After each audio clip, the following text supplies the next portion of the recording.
We're coming up on one of the most anticipated rematches.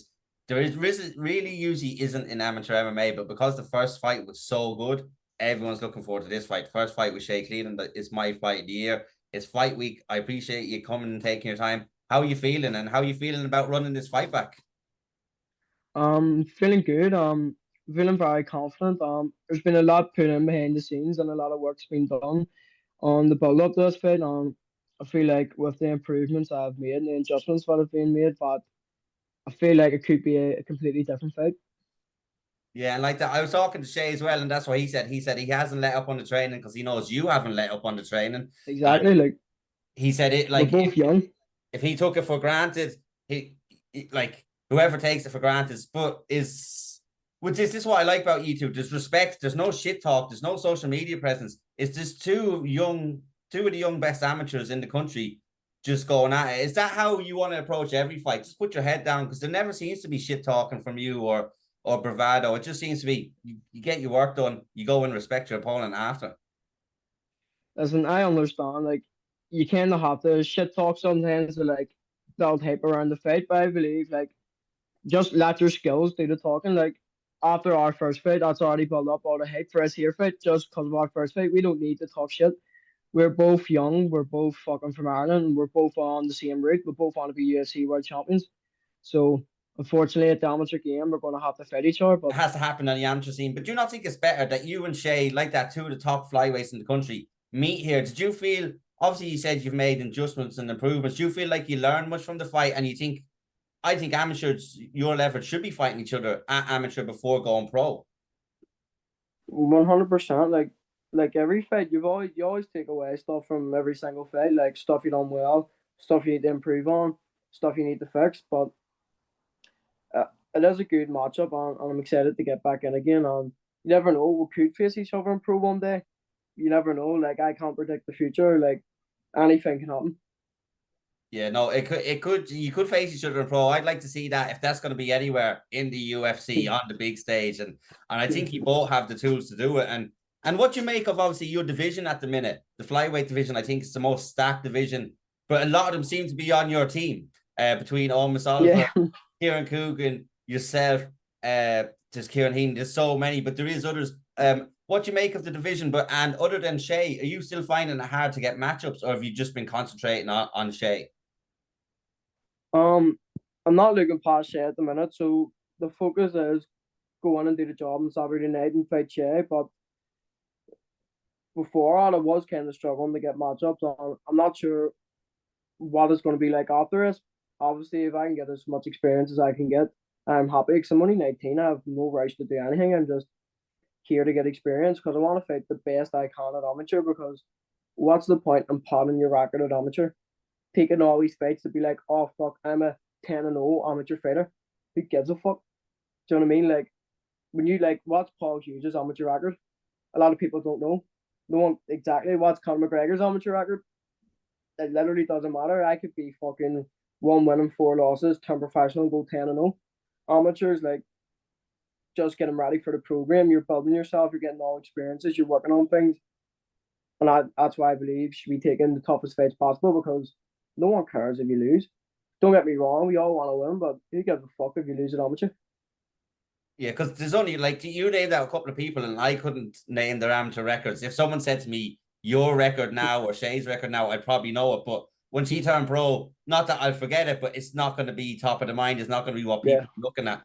And like that, you're going to get the best experiences fighting someone like Shay and whatever the good guys as well, because you need to be put in those hard positions before you go pro. So like when you go pro, you don't want to have to experience something that you've never experienced before. And I like your attitude on it. 100%. It's the way it's the way you have to think about it. Like I'm 100% confident in my skills.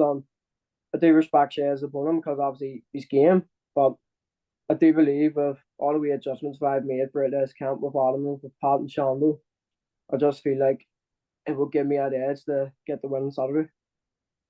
And then obviously, if you got the win on Saturday, it's another belt. I want to. Am I wrong in saying you have three belts? Fit to fight, IER and IR, Akuma. and Akuma. So how would it feel to take a fourth belt home so early into your amateur career? I know you've had a lot of fights, but you're still, like I said, 19. How does it feel to have three belts already and competing for a fourth? I mean, very good because 5 years ago when I first started, I couldn't grapple whatsoever. I was like, fuck, I'm never gonna win an MMA fight. I'm gonna go back to kickboxing. I'm gonna stick to boxing. And Adam told me, just listen, in 5 years' time, if you stick at it, you're gonna be one of the best amateurs in the country, and you're gonna have loads of belts. And then 5 years from now, we'll have a world title. So everything just falls into place and it works out. So we feel very good to get the fourth belt. And especially in the Devonish in front of your home crowd, because No, obviously you had to go in front of his home crowd, but you actually had support there, and I think it'll be the same. I think he'll bring the boys from. yeah, How would it yeah, feel to win it in the Devonish in front of your friends, family, fans, and everyone else? fuck. It'd be surreal to be honest because I haven't fought with Davnish in a long time. All my fights last year have not been on in cage conflict. I haven't fought in cage conflict in a few years, I think. I think I made my amateur debut on cage conflict, and that was it. Haven't fought on it from then, so it's gonna feel unreal to fight on it again. Just to have like my own home support. I haven't fought with my home crowd in a long time, so I'm excited. Yeah, no, that is very good. But I just want to pick up on something that you said a second ago as well. So the way you were saying that you never thought you were going to be that great at not that great at MMA, but you weren't going to win an MMA fight or a title. What would you say to people that are in their teenage years and like that they go and after a couple of weeks they still don't see the improvements? Would you urge them to just stay because the process does work if you stay at it?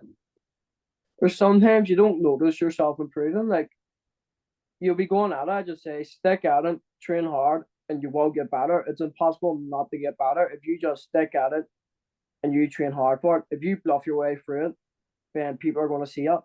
So stick hard, train hard, and God. And like you said, when Adam said that to you and he said how good you're going to be in 5 years, do you look back at that moment now and go, that was a moment where I could have turned away and walked away, but I didn't. I stuck it out. And like, how do you feel now? Like that on the verge of a fourth belt, if you win, like looking back at all those years, you think, fuck, like I could have not done it, but here I am. Does it feel a bit surreal to be in the position you're in? It does because there could have been a chance, but I wouldn't be here right now. I wouldn't be sitting here talking to you right now. I'd be fucking taking kickboxing fights or still doing. I probably still would have been active in the K1 scene, kickboxing scene, but I'm really glad I stuck to the MMA because as I was a kid, I did kickboxing, but the end term goal was always MMA. Was always to get into MMA. So I'm really glad I stuck at it, and now here we are now, and I just know how much better I'm going to be in 5 years' time because of the gym and training in and high level my training partners are. So it's hard for me not to get better when I'm training with all these animals. Like as you said earlier, like the top three flyweights in Ireland, like are me, Owen, and Kieran. And that's only an amateur. Like we have Jared Burns a pro, we have so many talent in our gym. So it's just here sparring day in, day out. Yeah, no, you do have some animals. Like you've got Jer, one of the hardest hitters. You've got obviously Henry Corrigan. Not big time. Henry Corrigan as well, who just seems to be putting people away in the first round every time he Oh, fights. Henry's grappling is like he's a slick grappler. Henry's really good. Yeah, anytime I've gone to watch him fight, it hasn't lasted long. It's He's slick. I'll give it to him. He's so slick with his grappling, and he's got good hands. So he just has that sort of base to be a good fighter. yeah, because like that, light them up on the feet. They want to go to ground. All right, if you want to go to ground, He's happy there. Let's go. you're getting wrapped up. And obviously, because of your strong kickboxing background and your striking, how good you are at striking, do you feel that people might think that you don't have a ground game? Because I have seen the ground game. I seen you against Keenan McCartan, a gold medalist at IMAFs, who had you in a deep armbar, which you then flipped to a triangle. Do you think people underestimate your ground game? If this is obviously Shea's going to come in maybe and think I'll take him to the ground, do you think people might underestimate how good you actually are there? We've been like I know I come from a strong kickboxing background. And obviously, a lot of my fights, I do tend to keep it on the feet. But you got to remember of the gym I'm training with, like Pat McAllister, like his level of fucking grappling and MMA knowledge is fucking insane. So people kind of forget, like I'm training with him day in, day out. So if I can't my grappling not be good, my grappling's getting better every fucking day. And To be honest, I think my grappling is just as good as my striking. It's just I prefer to go out and strike, but I feel like if he underestimates my grappling and makes a mistake, then I could definitely go on a snack. But I don't think he'd be underestimating anything, to be honest. But we'll see Saturday. Yeah, no, I don't think he is. I think he's ready, like you are, ready to go out and create another classic. But I'm gonna let you go because I know you're busy. I know it's fight week, and I know you have a lot to do. Is there anything you want to say before you go, or anyone you want to shout out? And I want to thank you so much for your time. I really appreciate Okay. it. Just all my sponsors and all my coaches for all the work. My mummy for she cooks all my meals leading up to fight week, and well, she does it throughout the whole camp, but especially on fight week, she helps me out a lot. So Yeah, no. my sister Rachel for all her training.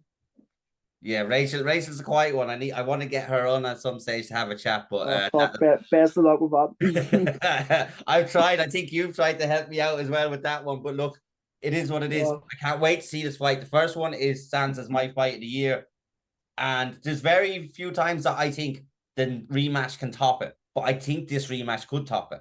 I don't know. I'm gonna find out Saturday night. Thank you so much for your time, and I will see you Saturday. anytime. Thank you.